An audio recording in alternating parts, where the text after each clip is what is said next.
Thank you very much for this opportunity, and it's great that we're with you here today.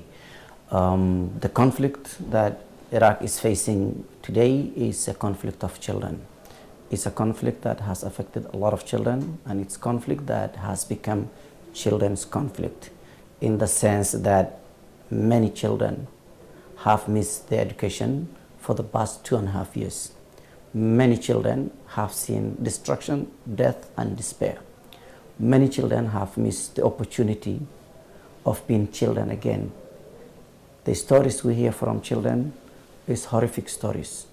So that shows the difficulties of the conflict that today is happening in Iraq. And I'm very pleased to hear that you're calling it a silent conflict for children. Now, with the number of children that miss out of school, the statistics suggest that 2.5 million children have missed their schooling for at least last 2.5 years. And many of them are likely to be going to miss their education if the situation continue the way it is.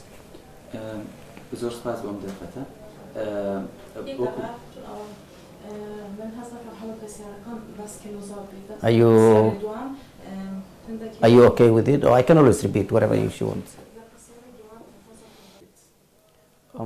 The conflict today has affected education extremely bad. In many areas, schools have been destroyed. In many areas, schools have been used as a shelter for the displaced people. And children, because of the experience they've gone through, have been traumatized by the fact that they had to see the destruction that I have mentioned earlier.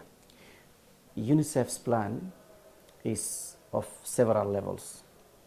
The first level is to support children in putting them in a safe spaces that we call child-friendly spaces, where children are catered for and supported, and basic psychosocial support is provided, and where children play and feel children again.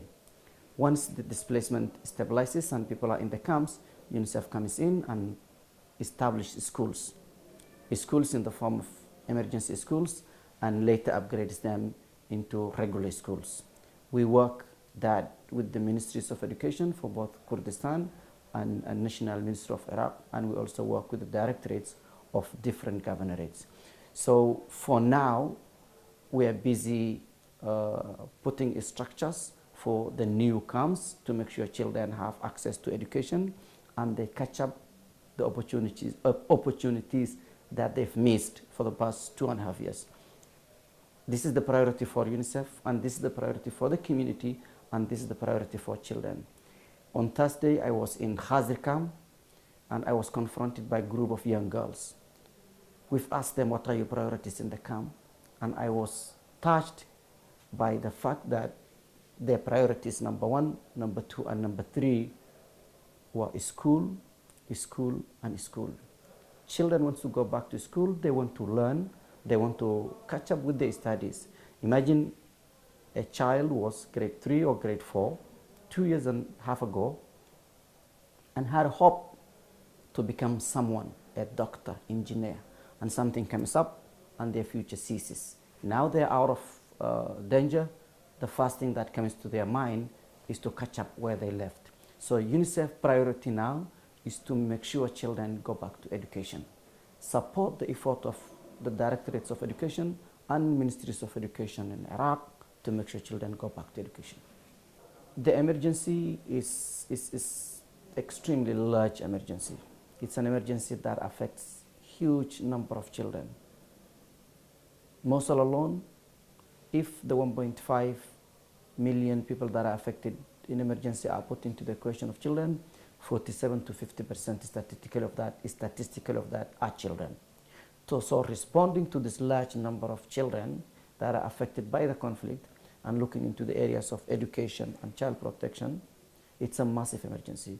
And UNICEF works with a large number of partners There are international NGOs that are working in the education sector, and there is also other UN agencies that are working in the education sector. It's also the government and directorates of educations that are supporting. The response so far is not the level we wanted, and it's because of the emergency that we are facing now is on top of another emergency. We had the refugee crisis, and then we had the 2014 emergency crisis, and we are still responding to those Syrian refugees, the earlier Mosul displacement.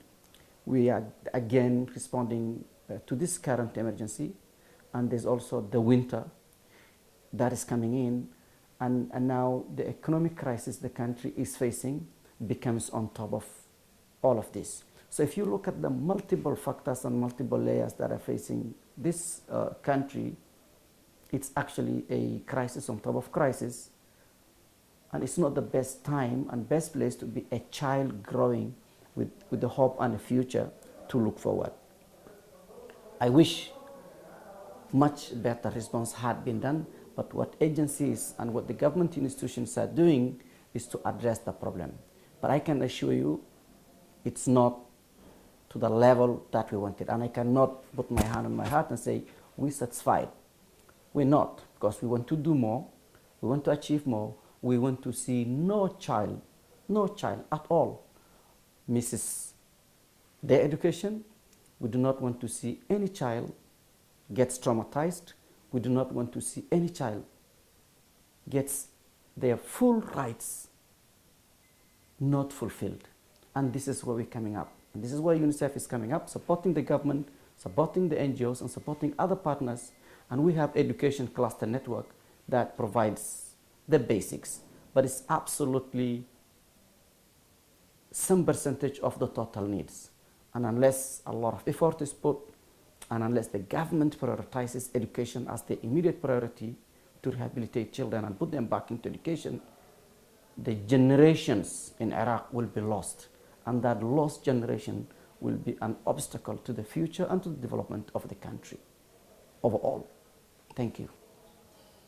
I think no child should miss out of education.